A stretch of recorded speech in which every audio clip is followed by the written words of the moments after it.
being a resident of the Skyhawk subdivision and being recently retired from the Marin County Fire Department and the new executive officer for the Marin Wildfire Prevention Authority, I thought this was just too good of an example for us to miss.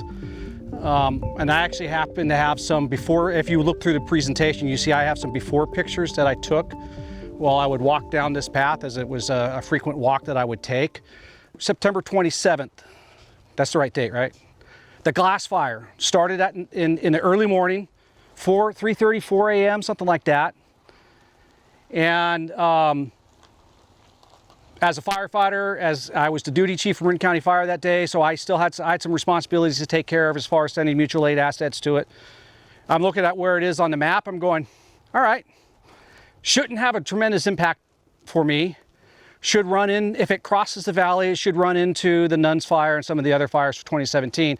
But I think it's far enough south, it's not going to impact me. So if you saw in the presentation, you might have thought, well, that was a funny first picture you put in there where if you go to that first slide, you'll see kind of a dark picture with a little lantern. I put that in there simply because that's a timestamp and to give some context to how fast these situations can come about. That's about when I'm hearing sirens.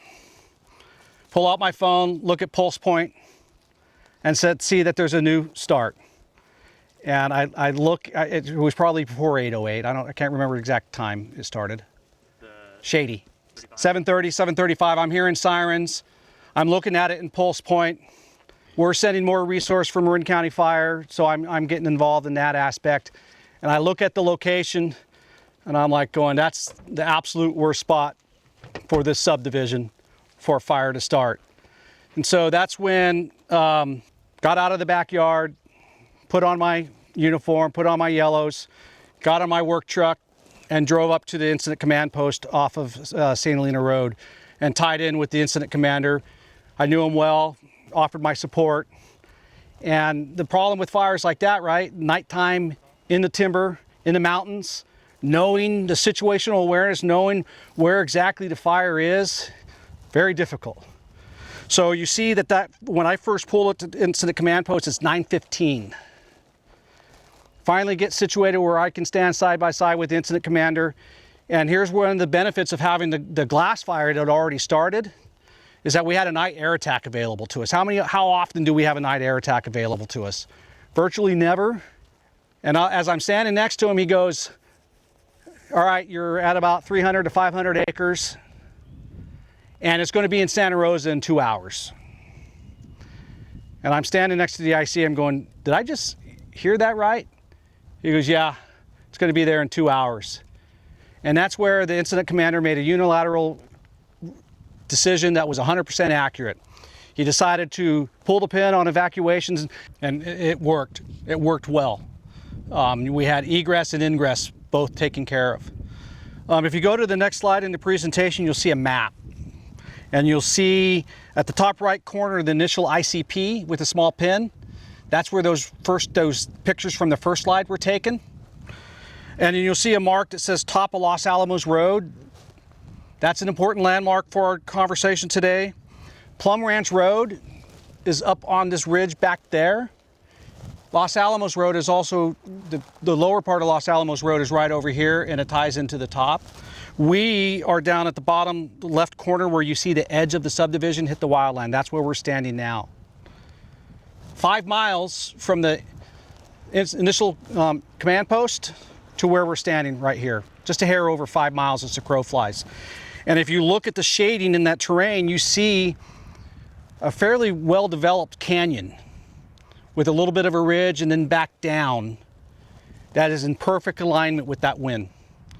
And as the fire was progressing, the first place people saw it from this community was looking up in Los Alamos Road and seeing it as it crested the hill at the top of Los Alamos Road and coming in here.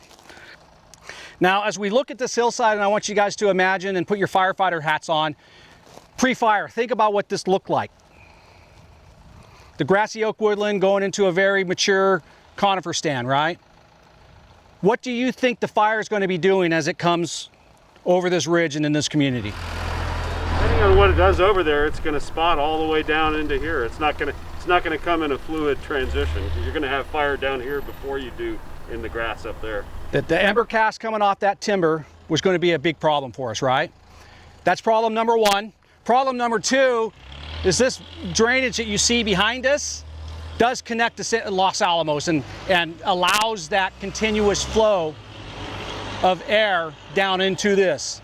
So we had both. We had spotting that was coming down. The fire was actually progressing down that slope slowly.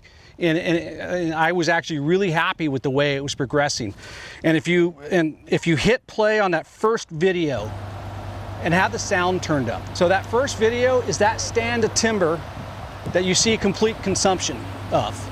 As that was burning, if you go to the next slide, it might be too bright to see this, but if you look closely, again, you're going to hear wind in that video. But the important thing to think about, what you need to know about that wind, is the wind direction. It was taken from standing right here, and I was looking that way, taking the video. The wind was at my back, drawing in. And I'm going, this is perfect. And if you look closely, you'll actually see some embers flying over my head and getting sucked back in. Because that's because there was enough thermal or lift, right, out of that timber. The embers went up, got into the prevailing wind, came back over here, and then the indraft that was created by that run sucked those embers back in. John and I were standing right there, really happy with what we were seeing. Then that ran out of alignment, and we no longer had that sustained crown run. And that indraft went away, and the prevailing wind was able to surface down to the ground and take over. And if you go to the next slide, which is the timestamp of 0048, you'll see trees flapping in the wind. It's those trees right there that are flapping in the wind. And again, listen to the wind and look at the change of wind direction. And that's the fire becoming well established in this drainage and making a hard run down this drainage. And the next video is just looking down. That first house that you see in the video is that house right there. And that's when the fire got well established in this drainage, and the wind kept burning long after the fire got down to the bottom of this drainage. So for the rest of our walk, and I want this to be as interactive as possible considering we're outside, we're wearing masks. We're going to look at a few before pictures that I took from 2019. And I want you guys to look around, look at the before pictures, and look what it looks like now. And I'd like you guys to come to some of your own conclusions. This is where I have one of the first pictures from May of 2019, that when I was on one of my walks, and I see good examples and not so good examples of what people have done on their property. And so that first picture is of these two houses, right? So not too much has changed since that picture, minus the fire. And what do you guys look, when you look at the before pictures and you look at now, what jumps out at you, and what do you think happened? It's just a difference in the grass, right? The grass level, where if I'm looking at the right photos, the left-hand side's grass is a couple feet tall, and the right-hand side is nicely mulched. And what looked like was the primary carrier fire up that slope? The fence. The fence. Yeah, the fence, right?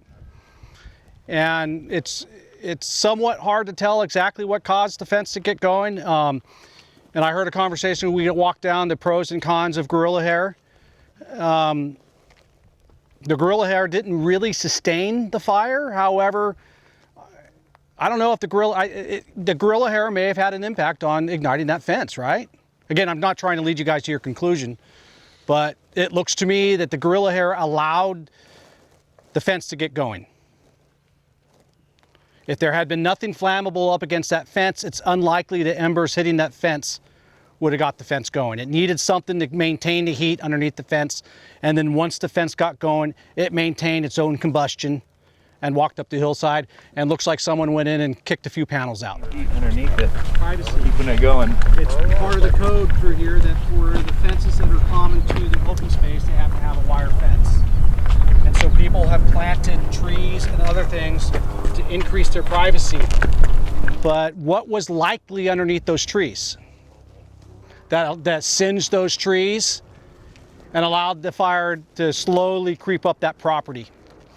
I think mulch, I think a great example is the second tree up, like the deciduous tree up there. It has that nice little ring around it, at least looks like it from here. Definitely,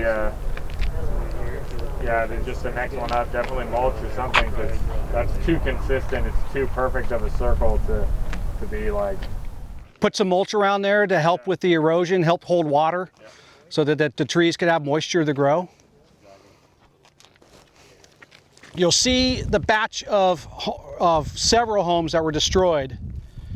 And in these, to me, these 2 homes that weren't destroyed, and then we have a home where you see the roof timber still sticking up, and then a home completely on the ground.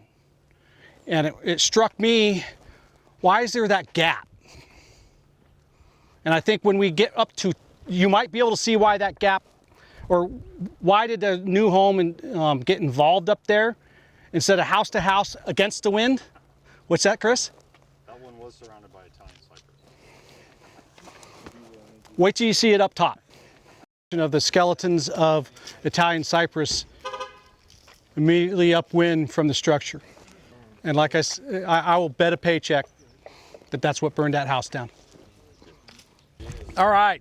So if you go to the next series of pictures, it's looking this way.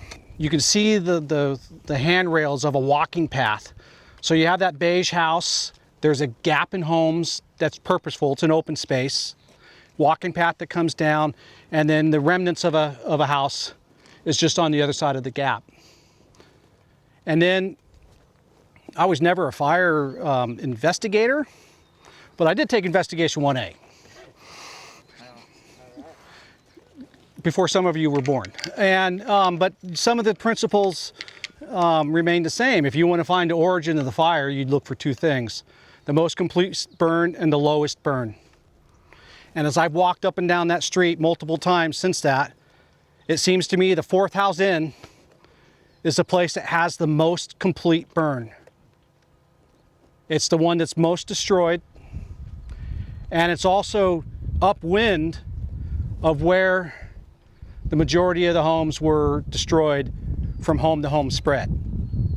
So if you look at those pictures, you'll see the second house in had remarkable defensible space work in their property and in the area of the easement below them.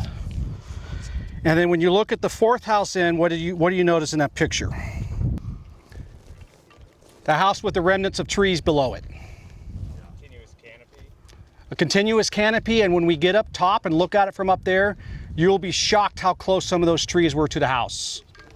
But fairly flammable given the skeletons that are remaining. Well, and they were planted as ladder. I mean, they literally were planted in a ladder field arrangement. Paul's point is exactly right. It's well taken. It created 2 different types of ladders as well. Not a ladder up the slope, but also a ladder from the ground into the trees. And so, what of those, is it 6 homes right there? No, 5 homes.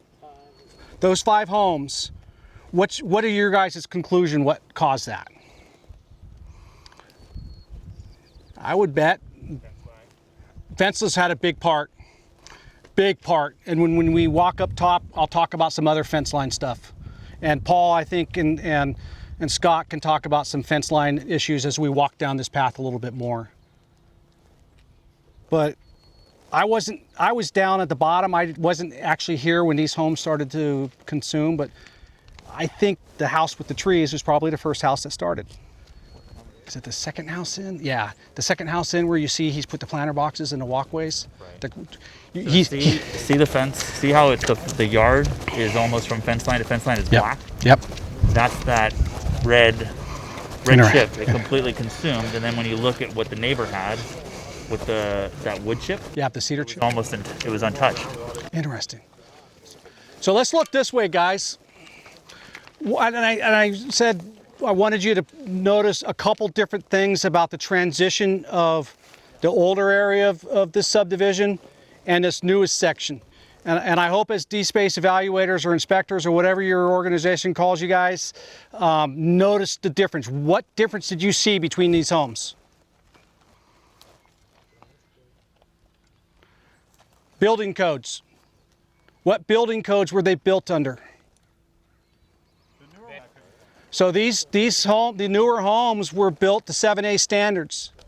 And yes, there was suppression action taken on that deck fire up there. But look at the beating the side of that house took, and it didn't get into the attic. I have to think that there was building code 7A standards helped save that home besides suppression action. But virtually, from what I see, every one of them burned from the attic down. And then, Paul, if you want to talk about what you and I were talking about, please. Yeah, so one of the things that we're looking at is like we talked about earlier, the gorilla hair mulch. So we found that a lot of the gorilla hair mulch up against fence lines acted as that receptive fuel bed where the ember cast was able to trap itself against fences and then get going in the gorilla hair mulch. We actually had a tour with the Region 9 Director of FEMA, Director Cal OES Garaducci, and we stood up on that peak over there and looked into the valley, and Cal OES is actually asking and looking at us to see what we're going to do on any sort of requirements about landscaping and our WUI moving forward, just with the lessons learned in the tubs and now in the glass. But we had some pretty surprising findings. Different wood chips really reacted much different than we would have expected. There's a wood chip that has a red dye. That wood chip is what you find at that house that's got the heavy damage to it. It literally consumed every single wood chip between fence line to fence line to fence line. And then immediately next to it, taking the heat that it did, we had that cedar chip, and it didn't do anything. We had multiple yards where the cedar did fantastic.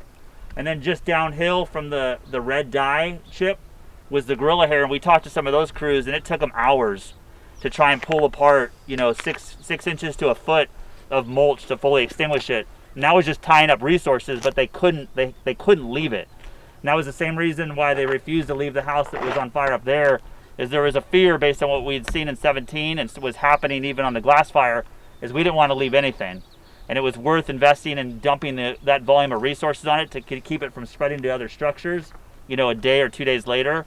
But those are resources we couldn't afford at the time to dedicate to that. So for us, looking at the landscape materials is something we're going to take a hard look at, especially under some of the actions and recommendations that came out of our community wildfire protection plan, even before the glass fire hit.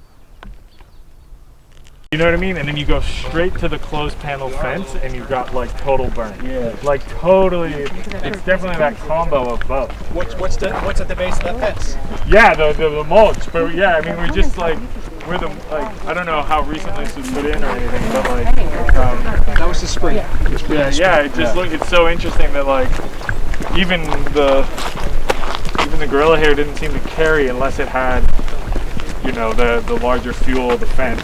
To kind of like springboard off of. It just is anywhere where it was up against something. So right, we found exactly. Even on homes, there's some homes that have the gorilla hair mulch, where you'll see the staining on the concrete foundation. Oh, okay. Where when it trapped up against it and was able to start cooking, the concrete foundations are scorched along the entire face. Yeah. I mean, end to end to end. Wow, interesting. Looking at the operational aspect and also looking at what you guys need to focus on as D-space evaluators is we always want to, the news is focusing on the mega fires. We're talking about a mega fire here, but mega fires still only account for 1% of the fires that we have in the state of California. I think we, especially the MWPA, so fire departments as D-space evaluators, we need to focus on the 99% of the fires. Because a 3-acre fire could be hitting a home faster than a fire engine can get to it. So we need those homes to be able to defend themselves without a fire engine. And as you guys do your D-space evaluations, you're looking at things. I know it's not law yet, but hardscaping 3 to 5 feet away from the house. If an ember can't land from a small fire on that little deck chair, that turns into the thing that gets the fire into the attic. Or if people have done their defensible space, then those homes back up there that had the one house start, it could have been a simple couple-acre fire, some kids playing with the smoke bomb again at that little bridge down there that we walk by on a regular west wind day. that could have been what hit those houses, and that house could have been destroyed on a regular day.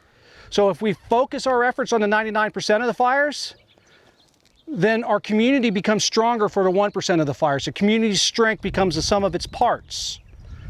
And then as Chief Westrope talked about, under these conditions, we don't have enough fire engines for one house, for one engine for every house.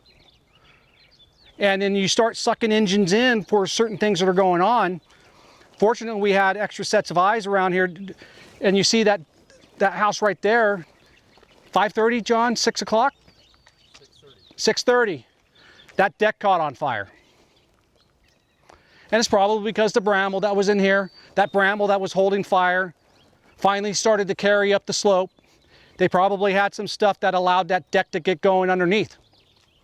It took some significant suppression actions to save that home, and they were just lucky that there were fire engines already in this area. But think about it on a regular west wind day. Could that have occurred on a normal day? So as you being D-Space evaluators, if you get people to focus on working from the home out, and then we as the MWPA and fire department start focusing on evacuation route clearing, not only do we have the solution for the 99% of the fires, we've made it just a heck of a lot safer on the mega fires. With that, I'd like to sort of dovetail. I know you guys probably deal a lot with neighbor complaints, and probably every one of these people could have had a problem to the city saying, oh, this thing down here, it's growing, it's overgrown, it's a big problem. But to me, this heat here doesn't show a lot of evidence of affecting these houses. You notice all along the fences up there's no evidence of radiant heat on that fence, anything like that. So as bad as it was here, when you start getting out 100 feet, kind of just to reiterate what Mark was saying there, it's really about the 0 to 5, the 0 to 30 foot that's going to make the difference. This didn't really affect those houses, not directly. And I could guarantee there was a lot of heat coming out of this. I couldn't agree with Chris more. It wasn't the vegetation in this drainage that burned the houses down. It was a flammable material that was receptive near the house. Because even if this drainage never got involved like it did, we still could have had ember cast from that timber. Chris said it at the beginning, or was it Todd? One of you guys said that we could have had fire over here before we ever had fire hitting those homes on Sunhawk because of the ember cast. So this drainage really had nothing to do with those homes being destroyed. It had everything to do with what was around those homes, in my opinion.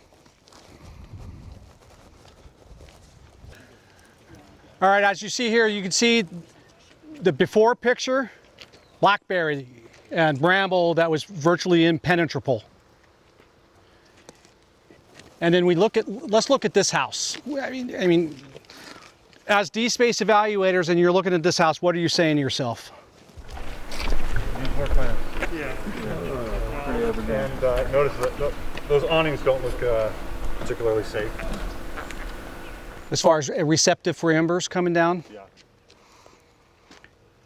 Would this house be threatened on the 99% days? A little. Yeah. I would say that those are deciduous trees that didn't ever get involved in the fire, and they browned out because of what was on the ground underneath them. Yeah. So clearance shouldn't mean removing those trees. They probably provided some protection to the house. Limbing them up and cutting this grass that was underneath them right here is what would have made a difference. I think you're right. Yeah. But trees not being the total enemy is an important message. When we go to this last house up here, you'll see that the trees were damaged because the house burned down. It wasn't the trees that burned down the house. That house we've talked about, the other way around. But the vast majority of the trees, it wasn't the trees were damaged because of the house. If we just do a good job of having separation and not creating that ladder fuel, then we'll be successful. Let's go down to this house that was destroyed. All right, so let's talk a little fire behavior here. The fire was coming down this drainage at a rapid rate of spread, right? One of the things that helped these houses was more flanking fire along there than it was head fire. as opposed to these houses, specifically these two, took on significant head fire. And I'll talk about some of my actions. The only reason why I'm going to talk about my actions is to give you a mindset of the time frame. John and one other, your partner? Jim. John and Jim were up in Featherlight Court saving those homes. Off duty? My son was saving other homes, and I was going back and forth between these houses with garden hoses in the back. And every time and this is a high school friend of mine's house, and that's why we have permission to go onto his property. Every time I walk by his house, I'm going, well, Sean, you got privacy, but I'm not sure that's the best thing for you. So when I got down here, the bottom of this brambly rose bush had just gotten going. I squirted it for a little while, got it out, and then you can see not just that corner, but the upper corner of that bush started burning. So I got a little bit of the stuff handled here, went running over there, pulled the garden hose on one of those spools, didn't have enough hose, went back to the spool. The spool was all bound up. I'm messing with the spool to try to get more hose out of it, and I see this rose bush going again. I'm like, crap, I'm gonna have to get back over there. I turn around, get enough hose, turn, and now the gazebo's going. And so you see this carcass of a rose bush. You look at the trees, to Todd's point, right, Todd? The trees were damaged by everything else that was burning. The trees really didn't transmit the fire. It was the ember cast that was, in my opinion, coming off of this, getting blown against. So the amount of time it took me to go around that side of the house, come over here, come to the back corner and realize I couldn't get into the house or get into the backyard anymore because it was too well involved in the backyard. Go around to the front. My chief happened to be there, the cap guy he is, and strike team leader from North Bay Fire, used to be Gold Ridge, right? He was out there. He had an axe. We broke the window, unlocked the door, got in. That kitchen window was already broken, and you can hear it rumbling in the attic. So again, the amount of time it took me to go around this house, not be able to get back in, go around to the front, get a tool, break a window, come in, attic was well involved. So there's something that bothers me over here though. Let's get a close look at. So we're gonna walk around and come into this property from the front. And look at this tree. What damaged this tree? Radiant heat from the house. Or brush.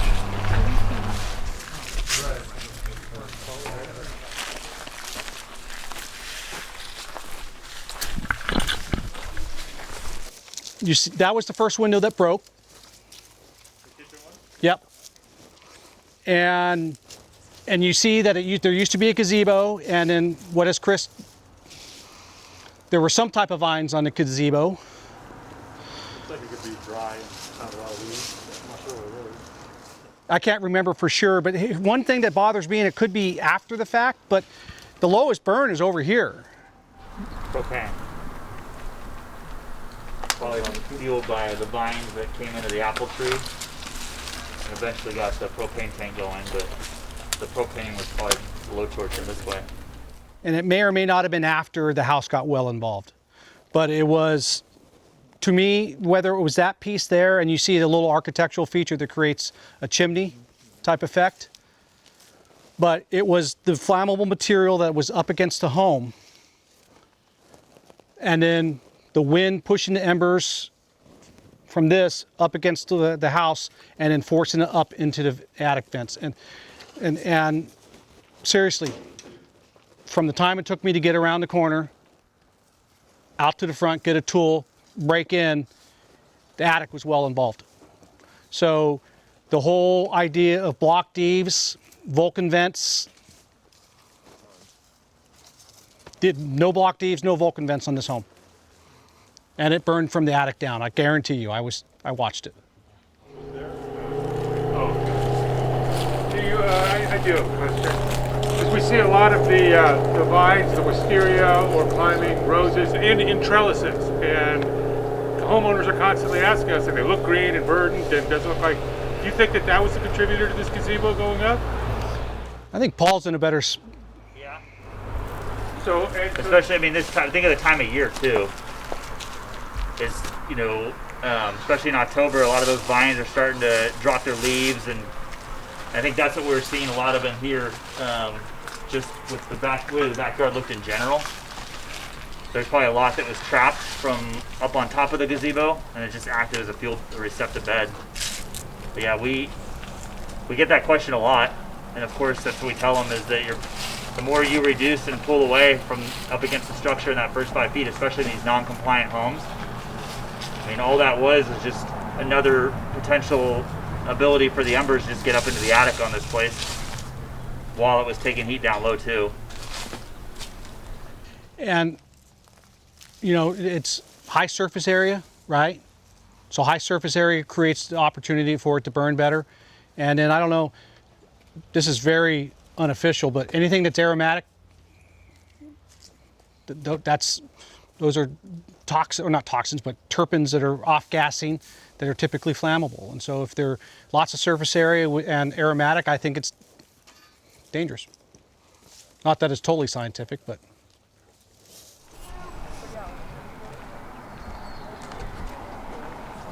So this house is the house that we saw from below that had the deck that was burned off. But suppression action happened. But take a look at the fence in between. So whether it was the deck that got the fence going and the fence walked this way, probably what happened, right? But it could have easily been the deck that got the fence gets going over here and then gets into the eaves in another spot. And I was in the backyard of this house about 2 days later. It's a friend of mine's house, and there are embers, and you can see burned mulch underneath plants. I don't know if anyone took suppression action on it, but there is burned mulch back there. And then about 2 or 3 doors up, but the houses that are facing the other way, the exact same story of the fence.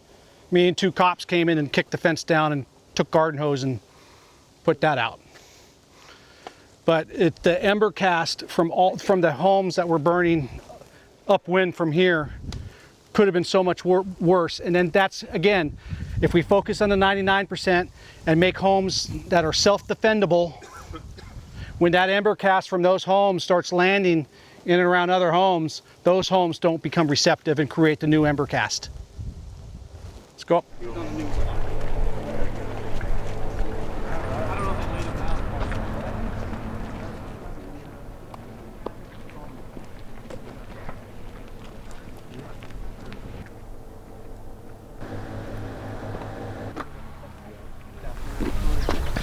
And something else, just a reminder to all the guys that we have using collector. Nice thing about what we have in collector and all the pictures you guys take is they'll be able to go into this neighborhood and know exactly what was around this house and know exactly what the building features were and all that. And I think that, you know, it's just something, kind of just a reminder of like being diligent and making sure that what's getting in collector is accurate, because it's forensically how they're going to say, hey, what works and what doesn't work. Building Code 7A was changed because of things that were found after fires have burned. So the more data that we collect pre-fire and compare it to post-fire data makes us be able to create better building codes. And then Paul was kind of discussing this earlier. There's a difference between recommended building code and adopted ordinances at local communities. And the more data and the better we can paint that picture for elected officials and members of the community. Look at Mill Valley as an example. Mill Valley went very aggressive with what they tried to pass as an ordinance. And because of the fear or the angst from the community members, that ordinance got shot down because they didn't have the data, the visual data to paint that picture in order to pass that ordinance. I mean, the 3 things we've been telling you guys to look out for, bamboo, juniper, and Italian cypress, played a huge role in the structure loss in these communities.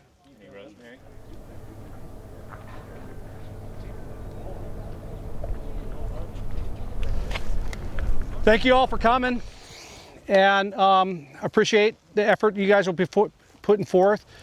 And I hope you were able to walk away with something to improve your ability to do your jobs. And just remember, you're saving lives before they're threatened with the work you're doing. When it comes to situations like this, and an entire community being threatened, it only takes one weak spot within the community to threaten the rest of the community. And the strength of our community is the sum of its parts. And if everybody takes action, then everyone's going to be safer.